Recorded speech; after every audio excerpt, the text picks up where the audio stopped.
Viewers, welcome back to my YouTube channel blushing beauty. कैसे हैं आप सब? आई होप कि आप सब अच्छे होंगे, हैप्पी होंगे एंड सेफ होंगे। सो मैं आ गई हूँ एक नए वीडियो के साथ और आज की इस वीडियो में बात करने वाले हैं शादी के समय कौन सी प्रॉब्लम्स आती है, यानी शादी की तैयारी करते समय क्या क्या प्रॉब्लम सामने आती है। तो उन प्रॉब्लम्स की बात करेंगे और प्रॉब्लम्स के साथ साथ सोल्यूशंस भी दूंगी। जो भी प्रॉब्लम आपको शादी की तैयारी करते समय आ रही है तो उसको आपको कैसे टैकल करना है, कैसे हैंडल करना है। टू बी ब्राइड्स के लिए वीडियो बहुत ज़्यादा खास होने वाली है, तो इस वीडियो को पूरा देखिएगा। चैनल पर नए हैं तो चैनल को सब्सक्राइब कीजिएगा, वीडियो अच्छी लगे तो लाइक शेयर कमेंट कर दीजिएगा। मेरे चैनल का नोटिफिकेशन बेल को ऑन कर लीजिएगा ताकि मेरे आने वाले वीडियोस की अपडेट आपके पास सबसे पहले पहुंचे। तो आइए टाइम वेस्ट ना करते हुए वीडियो करते हैं शुरू और जानते हैं कि जब मेरी शादी हुई थी तो उस समय मुझे क्या क्या प्रॉब्लम्स आई थी और उस प्रॉब्लम्स को मैंने कैसे सोल्यूशन फाइंड किया था। तो आइए वीडियो करते हैं शुरू। देखिए, शादी के समय ना बहुत सारी तैयारियां होती हैं। सबसे पहले तो जब भी आप शादी की तैयारियां करते हैं तो देखिए, हर एक फैमिली का अपना खुद का बजट होता है और ये बजट लड़की वालों पे डिपेंड करता है और लड़के वालों पे भी डिपेंड करता है। मतलब अगर हम बात करें आज के टाइम में भी, तब भी आज के समय में सबसे ज़्यादा मतलब कहते हैं ना, दहेज नहीं लिया जा रहा है, डाउरी नहीं ली जा रही है, बट फिर भी बहुत कुछ लेन देन होता है जो कि दहेज के नाम पे नहीं होते हुए भी दहेज के नाम पे होता है।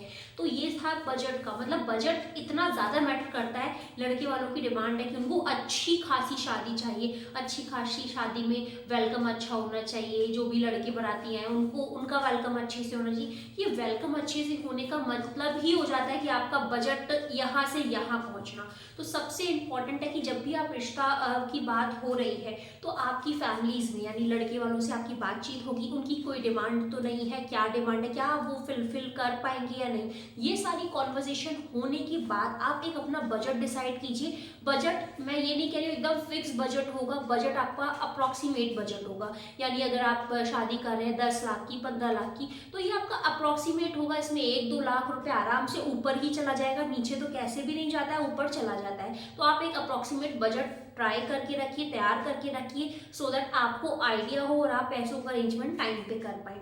दूसरी चीज जो आती है वो टाइम इशू आता है। मतलब बेसिकली कई बार क्या होता है, हमारी शादी इतनी जल्दी जल्दी में तय होती है और शादी की डेट इतनी जल्दी जल्दी में निकल आती है कि टाइम ही नहीं होता है चीज़ों को ऑर्गेनाइज करने का, तैयारियां करने का। होता क्या है, कई कई लोगों के केसेस में, मतलब मैं पर्सनली बताऊँ एज अ ब्राइडल गाइड, मैंने कई लड़कियों की कहानियां सुनी, कई लड़कियों से पर्सनली बात की, उन्होंने बताया कि शादी 15 दिन में हो गई, 20 दिन में, 1 महीने में शादी हो गई। तो आप सोच रहे हैं जो आपकी 6 महीने साल भर की प्लानिंग होती है, प्रिपरेशंस होती हैं, वो सारा 6 महीने वाली जो प्लानिंग्स हैं वो सारी 1 महीने में, 15 दिन में करनी। तो इसमें ना टाइम इशू बहुत ज़्यादा हो जाता है। तो टाइम इशू को ना हो उसके लिए आप ध्यान रखिए कि थोड़ा सा आप टाइम लेके चलिए। ऐसा नहीं है कि बस बिल्कुल हड़बड़ी में शादी कर ली। यार शादी जिंदगी में इंसान की एक बार होती है, बहुत ज़्यादा इंपॉर्टेंट और बहुत ही ज़्यादा मतलब मेन चीज़ होती है, जिंदगी की सबसे इंपॉर्टेंट चीज़ होती है, इंपॉर्टेंट लाइफ का बहुत बड़ा फैक्टर होता है शादी। तो उसको आप जल्दी जल्दी ना करने की वजह टाइम लेके करें। इसके 2 फायदे होंगे, एक तो आपको टाइम मिल जाएगा, आपकी शादी अच्छे से हो पाएगी, ऑर्गेनाइज हो पाएगा सब कुछ। दूसरी चीज़, एज अ कपल आप अपने फियोंसे को भी अच्छे से जान पाएंगे और हर वो बात जान पाएंगे जिसके जानने के आप हकदार। तीसरी जो प्रॉब्लम आती है वो ज़्यादातर ये आती है कि हम शादी की तैयारी तो करने में लग जाते हैं कि बस चलो आ गए, शादी की तैयारियां करनी है। अब शादी की तैयारी करनी ही कैसी है? जब मतलब मान लीजिए मैं आपसे कहूँ कि आपकी शादी की तैयारियां करना शुरू कर दें, आप शुरू करेंगे तो आप बस गूगल करना शुरू कर देंगे, ये है मेरा शादी का लहंगा, इस तरह का लहंगा पहनूंगी, ऐसा मेकअप करवाऊंगी, ये ही आप तैयारी करते हैं। मतलब आपके पास कोई प्रॉपर प्लान नहीं होता है, कोई प्रॉपर गाइडलाइंस नहीं होती है कि किस हिसाब से, किस चीज़ को फॉलो करते हुए आपको शादी की तैयारी करनी है। इसके लिए मैंने बहुत सारी वीडियोस आपके साथ शेयर की हुई है कि आपको शादी की तैयारी कैसे करनी है, किस सीक्वेंस में करनी है, कैसे लिस्ट बनानी है, क्या क्या सामान रखना है और कौन सी चीज़ कब खरीदनी है। और एक और वीडियो मैंने आपके साथ बनाई हुई है जिसमें बताया कौन सी चीज़ आपको ऑफलाइन लेनी है और कौन सी चीज़ आपको ऑनलाइन लेनी है। ये सारे वीडियो के लिंक नीचे डिस्क्रिप्शन पे लगा दूंगी, तो आप वो वीडियो जरूर देखिएगा सो दैट आपको शादी की शॉपिंग करते समय पूरा प्लान मिल जाए, पूरा सीक्वेंस मिल जाए, ताकि आप एक सही डायरेक्शन में स्टार्ट कर सकें। और अगर बात बताएं शादी की शॉपिंग और मतलब शादी की तैयारी करते समय जो प्रॉब्लम आती है वो ये आती है कि शादी के समय की रिक्वायरमेंट्स हमें पता नहीं होते हैं।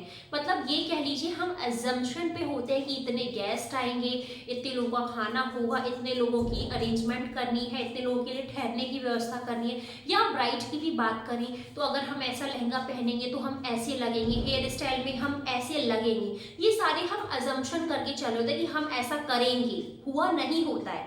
तो वो अजम्पशंस सही भी हो सकते हैं, नहीं भी हो सकते हैं। तो उसके लिए आप क्या करते हैं, 10 लोगों से पूछताछ करते हैं। तो मैं यहाँ ये कहूँगी आप 10 लोगों से पूछताछ करने की जगह 1 या 2 लोगों से ही पूछताछ करें जिन पे आपको पूरा कॉन्फिडेंस है कि वो लोग सही राय ही देंगे। क्योंकि ज़्यादा लोगों से कॉन्वर्सेशन करेंगे तो उस केस में होता क्या है, एक तो आपके प्लान्स के बारे में सबको पता चल जाता है, दूसरी चीज़ होती है कि आपके मन में टेंशन बढ़ती जाती है क्योंकि सबकी अलग अलग राय है। 10 मुंह 10 बातें। जितने लोगों से आप बातचीत करेंगे, जितने लोगों को अपने प्लान्स के बारे में बताएंगे, अपनी रिक्वायरमेंट्स के बारे में बताएंगे, वो सारी चीज़ें आपकी फिर डिले होती जाएंगी। बहुत टाइम से मुझे इंतज़ार था मेरे प्रोडक्ट का, जो कि आ चुका है। जी हाँ, ये है ज़ूक ब्रांड का एक बैग। ये ऑफ़िस बैग है जिसके बारे में मैं आपको दिखाने वाली हूँ। काफ़ी ज़्यादा अच्छा है। ज़ूक जो है वो एक इंडियन ब्रांड है जो कि वीगन प्रोडक्ट्स बनाती है, और इसके जो प्रिंट्स होते हैं वो Indian heritage, basically Indian culture को इंस्पायर कर। जब भी मुझे किसी को गिफ्ट करना होता है ना तो मैं बहुत ज़्यादा सोचती हूँ कि क्या गिफ्ट करूँ, ऐसा क्या लेके आऊँ जिस आपको पसंद भी आए। गिफ्ट करना बहुत ज़्यादा हैक्टिक टास्क रहा है मेरे लिए। तो तो ऐसे ऐसे में में मुझे मिला है ये ZUK brand. Basically gifting purpose से काफ़ी ज़्यादा अच्छा है। आप ये हर किसी को गिफ्ट कर सकते हैं, कॉलेज गोइंग, ऑफिस गोइंग, हर फीमेल के लिए बेस्ट है। और इसके अंदर स्पेस काफ़ी ज़्यादा अच्छा मिलता है। इसके साथ आपको एक लैपटॉप का बैग मिलती है। इसमें बहुत सारा सामान मेरा आ जाता है जिसमें मैं कैरी करती हूँ अपना लैपटॉप के साथ जो भी नोटबुक वगैरह है वो आसानी से आ जाती है। अगर बात करें स्पेस की तो ह्यूज स्पेस होता है इसके अंदर, जिसमें आप अपना बहुत सारा सामान कैरी कर सकते हैं। अगर आपके साथ बेबी भी है तो आप बेबी का भी स्टफ़ इसमें आराम से कैरी कर सकते हैं। मैं अपना यहाँ पे वॉलेट रख रही हूँ जिसमें सारे एटीएम कार्ड्स और आईडी कार्ड्स होते हैं। मेकअप बॉक्स रख रही हूँ, पूरा पाउच, और साथ में मैं रख रही हूँ यहाँ कुछ लिफाफा। कभी भी कहीं जाती हूँ लिफाफे की ज़रूरत पड़ जाती है। ये ब्रश है जिसमें मिरर लगा हुआ है, ये भी मैं हमेशा कैरी करती हूँ, कहीं भी ज़रूरत पड़ जाती है। गर्ल्स, अगर आप एक ऐसा बैग देख रहे हैं जिसकी क्वालिटी काफ़ी अच्छी हो, ऑनलाइन ईज़िली अवेलेबल हो, क्वालिटी अच्छी हो, लेदर क्वालिटी अच्छी हो, बहुत ज़्यादा लॉन्ग लास्टिंग हो, साथ में स्पेस आपको ज़्यादा मिले, सो दैट आप बहुत ज़्यादा सामान कैरी कर सकें। कई बार क्या होता है, छोटे हैंड बैग्स ना हम सब कुछ कैरी नहीं कर पाते, तो ये बैग परफेक्ट है उन फीमेल्स के लिए जिनको ऑफिस जाना है, कॉलेज जाना है, या ये कहूँ जिनको ज़्यादा सामान कैरी करना है। और क्वालिटी वाइज बिल्कुल 5/5 है। और ज़ूक वालों के पास बहुत सारे टाइप के वैरायटी के बैग्स हैं, फुटवेयर है, और इनके पास स्कार्फ्स वगैरह की वैरायटी है।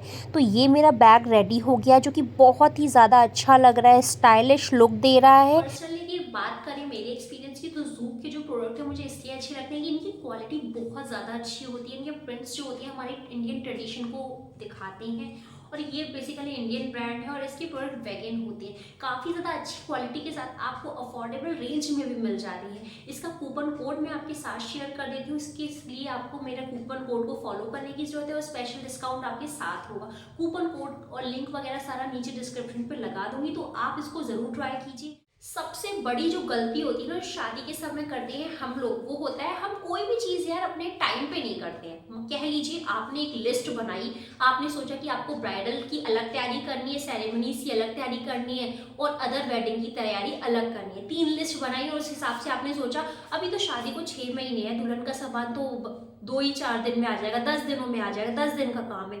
ये करते करते आपने कर ली लेट। आपने कोई भी काम जो आपने सोचा था कि शादी के 1 महीने पहले फिक्स खत्म हो जाएगा, वो आपकी शादी के 2 दिन पहले तक हो ही रहा है। तो इससे बहुत ज़्यादा हौच पौच हो जाती है, टेंशन बढ़ जाती है, और ना काम बिगड़ने लगते हैं। इसलिए ये गलती भूल के भी मत कीजिएगा, क्योंकि आपको नहीं पता कि एंड टाइम पे क्या नया काम निकल आएगा। जब आती है दुल्हन की बात ना तो हजारों काम पैदा होने लगते हैं अपने आप से ही। कई बार ऐसा होता है कि आपने फिटिंग कराए हुए ब्लाउज ढीले और हो जाते हैं, या फिर और आपका वेट पुट ऑन हो जाता है। ज़्यादातर केस में वेट कम ही होता है, तो आपको दोबारा से सिलाई करवानी पड़ती है, दोबारा से स्टिचिंग करवानी पड़ती है। कई बार आपका वेट बढ़ जाता है तो दोबारा से उस केस में करना पड़ता है। हर चीज़ मतलब ऐसी छोटी छोटी चीज़ें होती हैं जो टाइम टेकिंग होती हैं। इन चीज़ों में आपको टाइम देना पड़ेगा। तो यहाँ कहने का मतलब ये है, जितने भी काम आपने सोचे कि इस डेट में ख़त्म करने हैं, वो काम ख़त्म कर लीजिए। और ब्राइडल की, अगर आप अच्छी ब्राइडल की तैयारी की बात करें तो आप शादी से एटलीस्ट 1 महीने पहले सारी शॉपिंग ख़त्म कर दीजिए, सो दैट आप पैकिंग की तरफ बढ़ सकें। क्योंकि सिर्फ शॉपिंग नहीं करनी है, आपको पैकिंग भी करनी है। बहुत सारी लड़कियों के साथ ये इशू होता है, ये बहुत ज़्यादा कॉमन है। या तो वो लड़कियां ऑफिस गोइंग होती हैं, कॉलेज गोइंग होती हैं और शादी तय हो जाती है, यानी उनके पास खुद की सेल्फ केयर के लिए टाइम ही नहीं होता है। बहुत सारी लड़कियों के मेरे पास कमेंट भी आते हैं, वो लोग बोलते हैं कि हम लोग क्या करें, शादी को 1 महीना बचा है लेकिन अभी तक हमने कोई फेशियल नहीं लिया है, 15 दिन बचे हैं शादी को, कोई फेशियल नहीं लिया है, कोई ट्रीटमेंट नहीं लिया है। तो ऐसे में मैं आपसे कहूँगी, देखिए आप अपने कॉलेज जा रही हैं, ऑफिस जा रहे हैं, वो सारी चीज़ें आपकी सही टाइम से आप कर रहे हैं, मतलब उसमें आप कोई भी छोड़ नहीं रहे हैं, वो आप रेगुलरली कर रहे हैं जो काम होने चाहिए। शादी की सेल्फ केयर भी उतनी ही इंपॉर्टेंट है जितने आपके और काम, जितनी आपकी शादी की तैयारी। सेल्फ केयर के लिए आप कुछ भी मत कीजिए। जब भी आप नहाने जाएं, जिस भी टाइम आप नहाने जाते हैं, आप मान लीजिए अगर 10 मिनट में नहा लेते हैं तो आप नहाने का टाइम बढ़ा के 20 मिनट कर दीजिए। 20 मिनट नहाने में लगता है तो आप उसका टाइम बढ़ा के 30 मिनट कर दीजिए। बस कहने का मतलब ये है, नहाते समय आपको 10 मिनट निकालने हैं। 10 मिनट में आप एक बार अपना पूरा CTM रूटीन भी कर सकते हैं। उस टाइम पे आप अपना फेस पैक लगाइए, फेस केयर कीजिए, DIYs करिए। वो 10 मिनट जो होंगे ना, डेली अगर आप करेंगे, आप कभी टमाटो का पैक लगा लीजिए, कभी मुल्तानी मिट्टी लगा लीजिए, कभी चंदन पाउडर लगा लीजिए, कभी बेसन लगा लीजिए। जो भी DIY आपको करना है या जो भी चीज़ें आप कर रहे हैं अपने ऊपर, वो आपको 10 मिनट में करना है। और ये जो 10 मिनट होंगे, अगर आप वो करते रहेंगे ना रेगुलरली 1 महीने तक, तो काफ़ी ज़्यादा अच्छा रिजल्ट आएगा। और कोशिश कीजिए कि जब भी आपके पास टाइम हो तो आप पार्लर में सिटिंग लीजिए, सो दैट 1-2 फेशियल एटलीस्ट हो जाए। अगर आपके फेशियल्स होंगे तो और ज़्यादा अच्छा ग्लो आएगा। गर्ल्स, ये वाली वीडियो बहुत दिल से बना रही हूँ। वीडियो अच्छी लग रही है तो प्लीज़ लाइक शेयर कमेंट ज़रूर कर दीजिएगा। तो अब मैं यहाँ ये कहूँगी नेक्स्ट पॉइंट में कि हम जो लड़कियाँ होती हैं ना, आज के ज़माने की बात करें, आज के ज़माने की, तो आज के ज़माने की लड़कियों को ज़्यादा नॉलेज नहीं होती है मैरिज रिचुअल्स के बारे में। यानी मैं अपनी भी बात बताऊँ तो मुझे भी ज़्यादा नहीं पता है। जो चीज़ें मैं आपके साथ रिचुअल्स के लिए शेयर करती हूँ, वो सारी चीज़ें मैं भी पता करती हूँ कहीं से, क्योंकि हम लोगों को इतना नॉलेज नहीं होती है। हम लोगों के पास इतना टाइम ही नहीं होता कि हम इन सब चीज़ों में पढ़ें। हमारी मम्मियों को ज़्यादा नॉलेज होती है, हमारी दादी नानी लोगों को बहुत ज़्यादा नॉलेज होती है, लेकिन हम लोगों को नहीं होती है। और आई डोंट नो हमारे आने वाली जनरेशन को तो वो भी नहीं होगी। तो कहने का मतलब ये है कि हमारे पास बिल्कुल नॉलेज नहीं होती मैरिज रिचुअल्स की, और सब कुछ हमारे लिए नया होता है। तो कहने का तात्पर्य इतना है कि आप चाहे तो मेरी वीडियोस देख सकते हैं, या फिर आप कोई भी जो भी आप कंटेंट सर्च करना चाहें, आप यूट्यूब पे सर्च कीजिए और आप जितने भी रिचुअल्स होते हैं शादी के, उसके बारे में थोड़ी बहुत जानकारी ले लीजिए, सो दैट आपको पता तो हो कौन सी रस्म किस लिए हो रही है। यार आपकी शादी है, एटलीस्ट आपको लाइफ में ये चीज़ें एक बार पता होनी चाहिए कि इस रिचुअल का क्या महत्व है, क्यों हो रहा है, सो दैट आप अपनी लाइफ का सबसे स्पेशल मोमेंट अच्छे से एंजॉय कर पाएँ। एक और बात कहूँगी, ज़्यादातर लड़कियाँ क्या करती हैं, ज़्यादातर ब्राइड्स एक मिस्टेक कर देती हैं, वो पार्लर में सिटिंग नहीं लेती हैं, अपना DIY नहीं करती हैं, सेल्फ केयर करती नहीं हैं, और शादी के समय वो एक्सपेक्ट करती है कि मेरे चेहरे पे वो ग्लो आ जाए, वो शाइन आ जाए। तो ऐसा बिल्कुल नहीं होगा। अगर आप चाहते हैं कि आप टू बी ब्राइड हैं, आप चाहते हैं आपकी वेडिंग डे आपका फेस ग्लो करे, शाइन करे, तो उसके लिए आपको सेल्फ केयर करनी पड़ेगी। ये सेल्फ केयर एक दिन में नहीं होती है, इसके लिए आपको प्रॉपर रेगुलर टाइम देना होगा, और टाइम देंगे उसके बाद ही ये रिजल्ट आएगा। तो आप ध्यान रखिए, रेगुलरली 10 मिनट निकालिए अपनी सेल्फ केयर के लिए, और साथ के साथ कुछ सिटिंग्स लीजिए पार्लर में, सो दैट आपकी बॉडी रिलैक्स करे। कुछ होता है ना, हेड मसाज, बॉडी मसाज, ये सारी चीज़ें भी ब्राइड के लिए बहुत ज़्यादा ज़रूरी है, सो दैट उसकी बॉडी काम होती है, स्ट्रेस फ्री होती है और बहुत ज़्यादा अच्छा लगता है। शादी की तैयारी के समय ना एक और बड़ी समस्या सामने आती है, वो होती है ये कि हमारे ऊपर क्या चीज़ें अच्छी लगेंगी। मतलब मैं आपके सामने खड़ी हूँ तो मेरे ऊपर क्या चीज़ें अच्छी लगेगी, मेरे ऊपर कौन सा लहंगा अच्छा लगेगा, कौन सी ज्वेलरी अच्छी लगेगी, कौन सी हेयर स्टाइल अच्छी लगेगी, कौन सा फेशियल मेरे लिए बेस्ट है। मतलब हमें नॉलेज नहीं होती है। हकीकत तो यही है कि हम लोग सोचते हैं कि हमारे ऊपर ये अच्छा लगेगा, हम पहनते हैं, लेकिन हमको 100% नहीं पता होता कि ये अच्छा ही लगेगा। हम अज्यूम करके चल रहे होते हैं कि ये वाला कपड़ा हमारे ऊपर अच्छा लगेगा, ये वाली ज्वेलरी हमारे ऊपर अच्छी लगेगी। तो उस केस में आपसे कहूँगी कि आप अपने बॉडी फिगर, अपने फेस, अपने हेयर स्टाइल के अकॉर्डिंग अकॉर्डिंग सारी चीज़ें पता कीजिए। मैंने कई वीडियोस बनाई हुई हैं, आप जाके देख सकते हैं। कुछ वीडियोस का लिंक भी लगा दूंगी, आपकी हेल्प हो जाएगी, ताकि इससे आपको आइडिया लग सकेगा कि आपके ऊपर कौन सी आउटफिट ज़्यादा अच्छे लगेंगे, कौन सी ज्वेलरी ज़्यादा अच्छी लगेगी, कौन सी हेयर स्टाइल आपके ऊपर सूट करेगी, या कौन सा फेशियल आपकी स्किन टाइप पे सूट करेगा। देखिए ध्यान रखिएगा, ब्राइड्स के केस में कह रही हूँ, यहाँ मैं आपको अवेयर कर रही हूँ, जो भी फेशियल करवाएं आप, उसको करवाने से पहले आप चेक कर लीजिएगा कि वो आपके ऊपर सूट भी कर रहा है या नहीं। कई बार होता क्या, आप पार्लर चले जाते हैं, पार्लर वाले कोई भी फेशियल कर देते हैं और हमें फेशियल का अपोजिट रिजल्ट मिलता है। मतलब ग्लो आने की जगह हमें मतलब अलग अलग प्रॉब्लम्स होती है, ड्राइनेस हो जाती है, अलग अलग पिंपल्स निकल आते हैं, एक्ने हो जाते हैं, पिगमेंटेशन हो जाती है। तो इस केस में सही स्किन टाइप के अकॉर्डिंग आपको सही फेशियल चूज करना है, वो बहुत ज़्यादा बड़ा टास्क होता है। तो उसके लिए भी मैंने वीडियो बनाई हुई है, आप ज़रूर देखिए, आपकी काफ़ी हेल्प हो जाएगी। वीडियो अच्छी लगी तो प्लीज़ दिल से लाइक शेयर कमेंट ज़रूर कर दीजिएगा। एक और गलती जो हम लड़कियां करती हैं, मैंने भी कई बार ऐसा फील किया था, तो मैं भी आपको यही बता रही हूँ।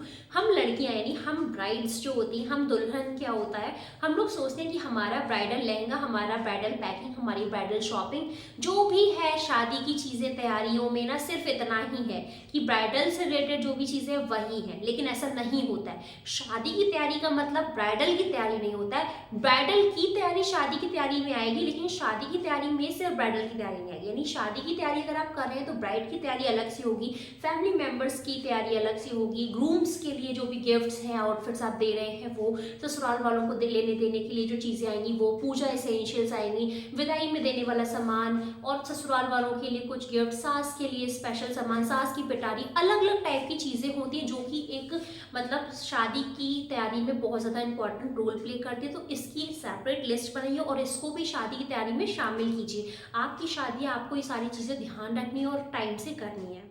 शादी के समय आप कुछ तैयारियां ऐसी होती हैं जो कि रिचुअल्स के अकॉर्डिंग होती हैं। कुछ होते हैं शादी में होने वाले रिचुअल्स और कुछ होते हैं शादी के पहले होने वाले रिचुअल्स, यानी जो आपके मायके में होगी। कुछ होते हैं शादी के बाद होने वाले रिचुअल्स जो आपके ससुराल में होंगी। अच्छा, शादी के बाद होने वाले रिचुअल्स की आपको टेंशन लेने की जरूरत नहीं है, क्योंकि वो आपके ससुराल में होंगी।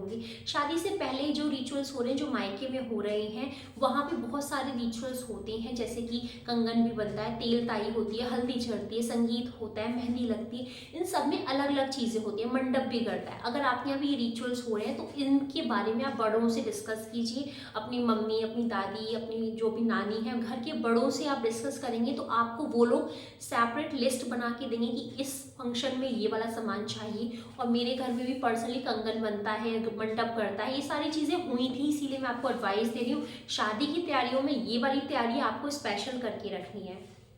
बिकॉज शादी की तैयारी हम जितना सोचते हैं ना कि ऐसे हो जाएगी, इस टाइम पे हो जाएगी, एक्चुअल में वैसा हो नहीं पाता है। लेकिन आप अगर कुछ टिप्स को फॉलो करेंगे, छोटी छोटी इंस्ट्रक्शन को फॉलो करेंगे, तो आपकी शादी की तैयारी बेस्ट होगी, टाइम पे होगी और आप रिलैक्स रहेंगे, स्ट्रेस फ्री रहेंगे। या एक और चीज़ कहूँगी कि आजकल ना प्री वेडिंग फोटोशूट बहुत ज़्यादा चल रहा है, मतलब हर कोई करा रहा है। अगर आपको नहीं पता तो आप अभी यूट्यूब पे या गूगल पे सर्च कीजिए, प्री वेडिंग फोटोशूट होता क्या है। बेसिकली ब्राइड और ग्रूम का एक फ़ोटोशूट होता है जो कि स्पेशलाइज करवाया जाता है। ये एक मेमोरी के तौर पे याद रहे इसलिए करवाते हैं सभी लोग, और ये आजकल बहुत ट्रेंड में है। तो मैं तो आपको एडवाइस दूंगी, ये करवाइए। मतलब बहुत सारे फैक्टर्स होते हैं, किसी किसी का कॉस्ट फैक्टर होता है, क्योंकि ये एक्सपेंसिव होता है। तो बहुत सारे लोग सोचते हैं इतना ज़्यादा खर्चा अफोर्ड नहीं करना चाहिए, लेकिन अगर आप अफोर्ड कर सकते हैं तो ज़रूर करवाइए। ये कुछ स्वीट सी मेमोरीज होती हैं जो आपकी लाइफ टाइम याद रहने वाली होती हैं, तो इसको ज़रूर करवाइए। कुछ स्पेशल मोमेंट्स होते हैं जो आपको ज़िंदगी भर याद रहेंगी। अगर ये वाली वीडियो अच्छी लगी हो, हेल्पफुल लगी हो, तो दिल से लाइक शेयर कमेंट कीजिएगा। Thank you so much for watching my video. Have a great day, take care.